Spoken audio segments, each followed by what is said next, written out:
Okay guys, I welcome you to my channel which is about ACCA concepts, problems and solutions. We are providing you some of the videos related to financial reporting international, and the questions are, or the videos are based on the questions from the examinations or from the papers. And this video is from the questions that are normally actually mentioned in the examination paper conducted on Wednesday, December the 5th, 2012. Reading and planning is 15 minutes and writing is 3 hours. So this is how all 5 questions are compulsory and must be attempted. So what we have already done in the last video is about the consolidated goodwill, and we're going to actually do a question on consolidated income statement, a very easy approach towards dealing or completing the consolidated income statement questions. You just have to consider the parent company in full, and you have to proportionate the GRESA in this case, which is subsidiary, according to the end of reporting date. So, and you have to make the adjustments, adding or subtracting as per the notes in this question, and you have to make all the arrangements possible. So what we are doing is the consolidated financial statement income. This is the WAGM consolidated income statement for the year ended 30th September 2012. Revenue for the WAGM, which is parent, is 64,600. We have to proportionate as per the period end. 38,000 9 by 12, 800 into 9. That is the intra sales and intra company sales, and that is according to the 9-month period. So that is this. Cost of sales working is this one, which is WAGM is 51 200. GRESA need to be proportionate. Intra-group purchases are 7,200. We have discussed. Unrealized profit in inventory is 1,500 into 25 by 125. That is the markup on the inventory. So that is 25 by 1 over 25, 25%. 300 of this additional depreciation, and for 3 years, and a proportionate for 9 months, that will be 450. So grouping all this, that would be 64,500.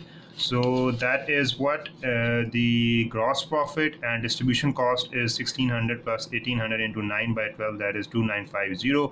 Additional cost is 3,800, 2,400 into 9 by 12 plus 2,000, that is 7,600. That is the additional cost. If you want to consider in those terms, that is the additional cost. And when we are dealing with the consolidated income statement, we need to understand that the process is very easy. We need to just add and subtract the item already been mentioned in the questions, and we have to adjust them accordingly. So its additional cost is this one, and income from associate would be 2,000 multiplied by 40% based on underlying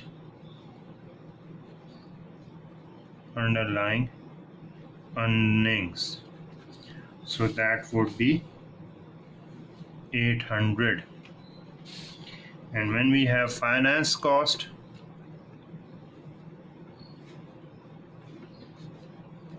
that is 420 as per the question. 1,400, 400 is of the profit multiplied by 10% and needs to be apportionate. That is deferred consideration. So that whole would be 1,500, and that is the profit before tax. So that would be 10,400.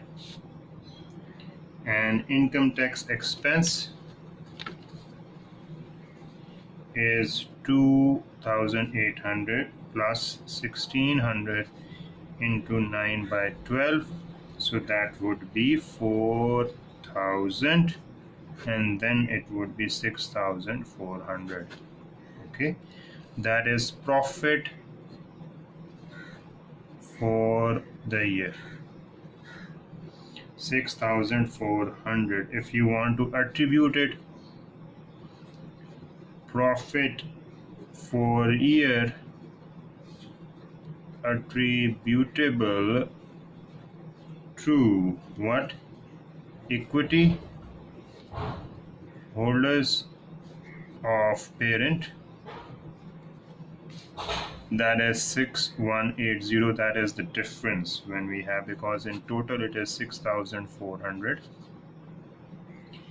Non-controlling interest is 6200 multiplied by 9 by 12 minus 450 depreciation minus 2000 of goodwill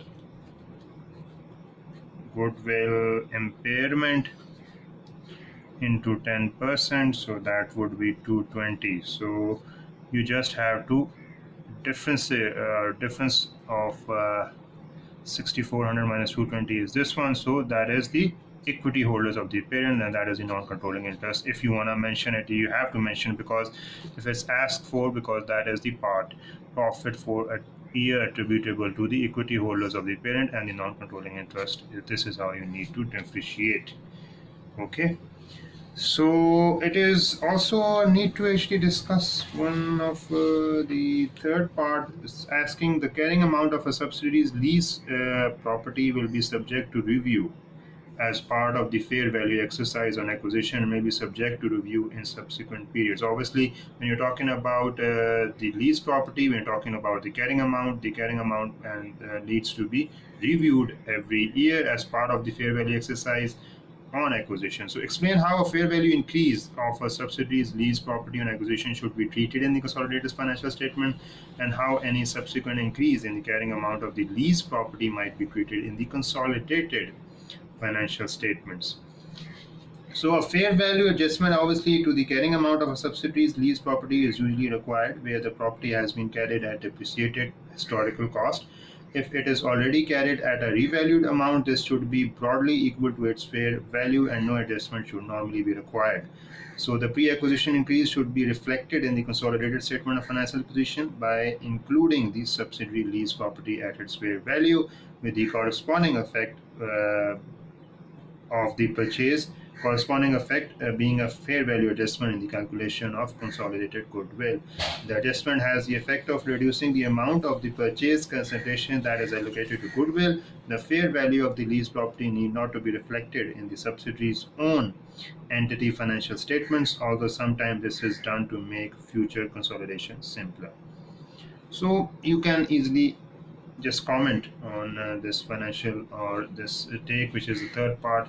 What would be the treatment when we have the fair value increase of a subsidiary's lease property on acquisition? So I hope this is the whole question that is being completed probably, and it's been on your side to attempt it so that you can practice as much as possible. And if you need any type of assistance, you may actually contact on the given contact details. And Insta is by Hassan bin Tarek, and YouTube is Aerospace Engineering Concepts, Problems and Solutions. Nota Bene Tech on Tube for the educational and social media marketing and maintenance services. So this is how you need to calculate. So if it's done now, obviously we have to calculate and we have to do it, and this is quite an easy task, I believe. And for any community, especially when we are talking about from the student perspective, I appreciate that if anyone from Chennai would correspond and actually comment or ask any sort of queries, because our channel is meant for the audience. So if anyone apart from Chennai, because the ACCA global is available around the globe, so if anyone in any time zone want to actually contact, they may actually give contact on the given details, and also given just comment and chat. We'll obviously form a group, we'll obviously form a team, and we're going to work and provide you solutions so that you can easily understand and complete, practice, and sit in an examination environment and pass in one go. That is the whole purpose of providing these videos, so that obviously these videos provide a confidence to you guys. If you're going to listen at any moment of time, you see that if there's sort of any problems you are facing, you can ask. Obviously we can work together, but the purpose is, at the end of the day, is business oriented. But nevertheless, we will provide you the videos, we provide you the evidence, so that you can keep on working on those lines. So even if you just follow the channel, and if you're going to just understand what is being taught over the videos, you're definitely going to have a very good understanding. But the comment, the chat, and the query section is open. You can ask any counter questions, you can ask for any explanation, so that we can provide you the instant solution as well. But we welcome any time zone student, anyone who is interested to contribute, who is interested to collaborate and form a group. We're definitely going to welcome, and also welcome the professionals who are providing the services at different institutes at England and Wales especially, and also providing for following the same procedures and lines on any other part of the world. So we also welcome those professionals to just contribute their efforts, they contribute their inputs, and any part which is unresolved, which is uncleared, logically, technically, theoretically, just put your efforts, and it would be welcome with whole heart. So let's see what we can have in terms of the contribution from the public and contribution from the professionals as well. So I hope that with this remark you'll able to actually give a like, just press subscribe button just to see or watch the videos on a regular basis, and we'll provide keep on providing you the best of the best possible quality videos in the least possible time, so that you can grasp as much as possible. For my next video, I hope that we'll able to provide you some of the statement of financial position, as we are providing the consolidation, and we'll provide not just one example, we'll just keep on providing the consolidation examples, or the understandings, or even the paper material on a regular basis, so that you can get an idea what is all about, because this is a very important topic as far as S7 is concerned. And as much is less, because this part is also being linked to the advanced financial reporting, which is in the professional module. So obviously you need to understand in a very good manner what is all about, keeping in line with the requirements of the international accounting standards as well. So with this remark, I'm going to end up my video, and I hope that you're going to correspond, you're going to contribute towards the channel as well. With these remarks, I end up my video. Hope to see you with other interesting one. Till the next one, take care and have a nice day.